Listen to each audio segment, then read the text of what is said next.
Oniai is yet another lovely anime that deals with falling in love with your sister. Because there sure are so many other titles out there already, and the industry ain't stopping anytime soon with this fetish. And why should they? It's an easy gimmick to stretch the romance and add a bit of forbidden love to their relationship. I'm a fan of this type of shows, and I do appreciate anime for the numerous examples of this entertainment. Oniya is a very good representative, both for their sister complex and for a slice of life anime. Let me elaborate. I usually like edgy action anime, and I can get the harem tag thrown in there as well. It's like hitting jackpot for my pervy slimy little eyes. That being said, I'm not that big on the slice of life concept. I mean, there are plenty of shows from the genre that are fine and all, but it seems a bit unfitting for the harem idea. You see, having four girls be in love with you at the same time and not forcing you to choose between them works more as a delicious addition to some badass fighting or to a supernatural story.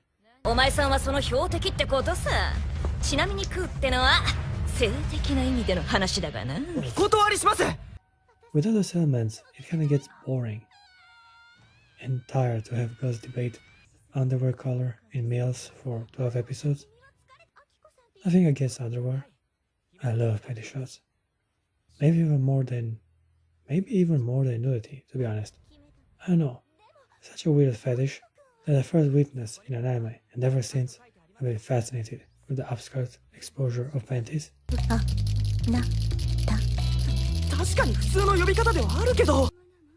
Think what you may, I am doing the anime justice.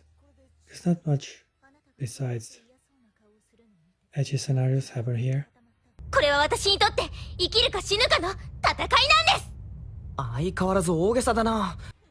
I guess it was to be expected, as there ain't no imminent threat to deal with. But they have little to no other activity besides flirting, bathing, and fondling each other.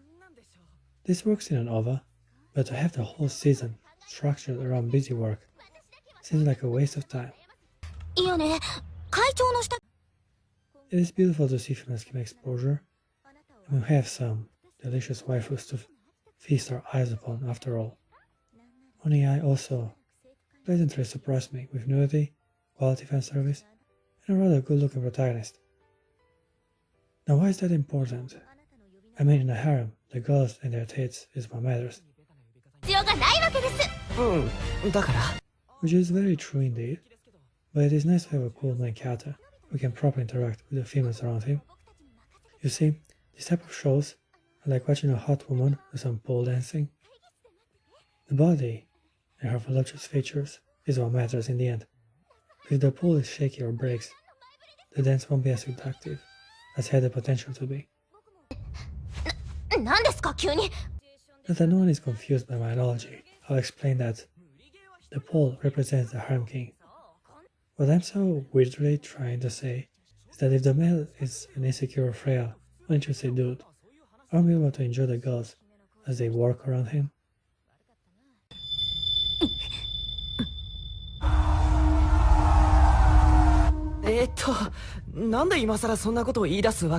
Luckily for me, Oniai got my message and delivered a standard looking, but also interesting protagonist. It's usually the case for anime with incest to have a good looking guy flirt with a woman around him. I mean, since the premise is kind of disgusting, you might as well have beautiful people do it. Yeah, this is a low point in my life, and I love it. Alright, Oniai is not the best harem anime out there, and it isn't the best incest one either.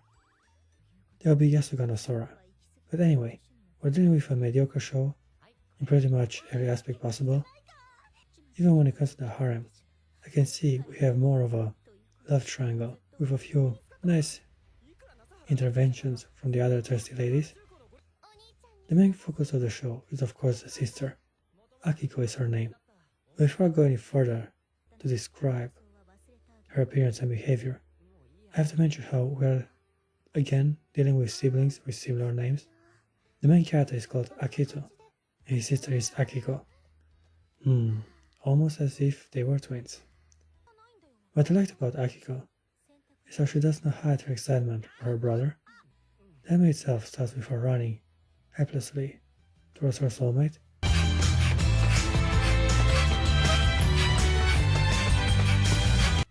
She's an innocent appeal to her character, but don't let yourself be fooled by it. Deep inside, Akiko is rather forward and even a bit nasty. Right from the start, she makes it clear to her brother that she is in love with him and wants to become closer than family.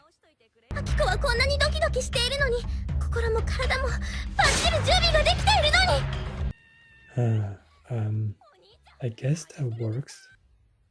I mean, marrying a sibling will make him even more part of your family than before. Or so I think. But again, I'm making reviews for anime like this, therefore you shouldn't believe or put much value on what I say. Back to Sister Love.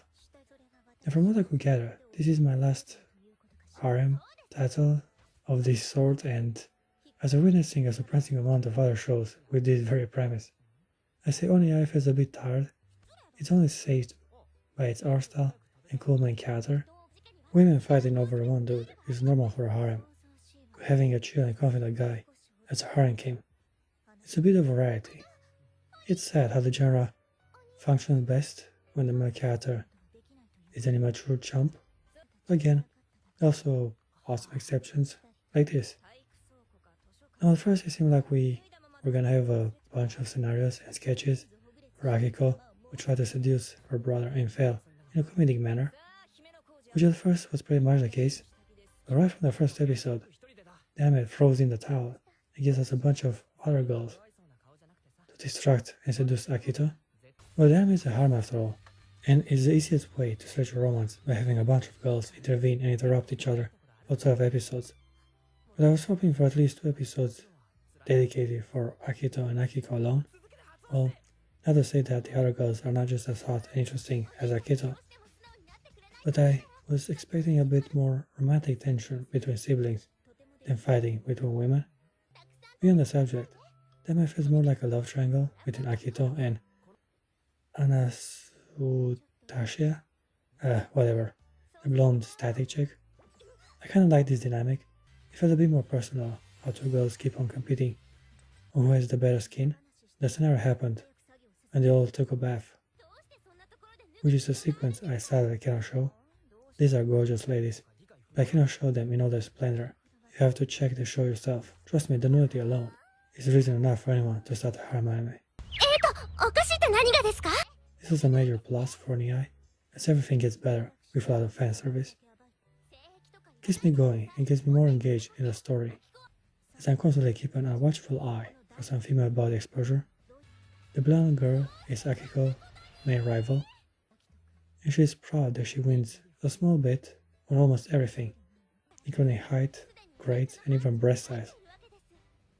Now the last one really matters for a brunette. You see, Blondie might be the vice president of the student council and the daughter of some weird rich people, but her body is what decides the battle, and Akiko sadly cannot get the upper hand on her on anything.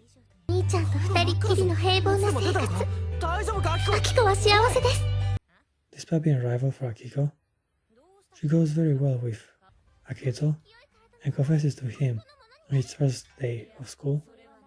This leads to the funniest moment in the whole series. The cease of the main character basically freezes in place and goes for a breakdown.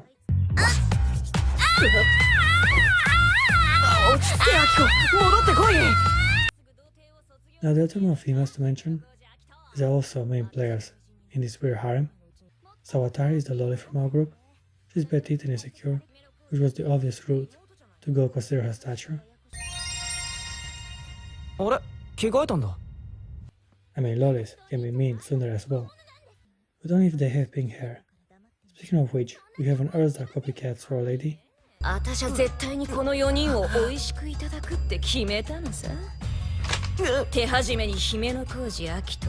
As a president of the student council body, her name is Arashi, the red hair with a ponytail and an eye patch on her eye. Her eyes have different colors, which is visible when she takes a bath, but again, I tragically cannot display such splendor in this video. Now she has a very bossy, perverse attitude. She acts tough and nasty towards Akito.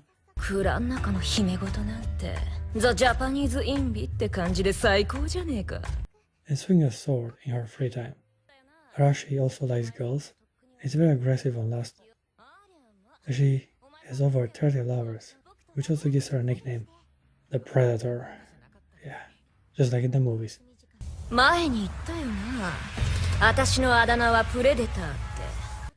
So yeah, basically Arza. However, as the show progresses, she shows great interest in seducing Akito, and he's on the rush of females. I like this chick. Strong, confident, and dominant.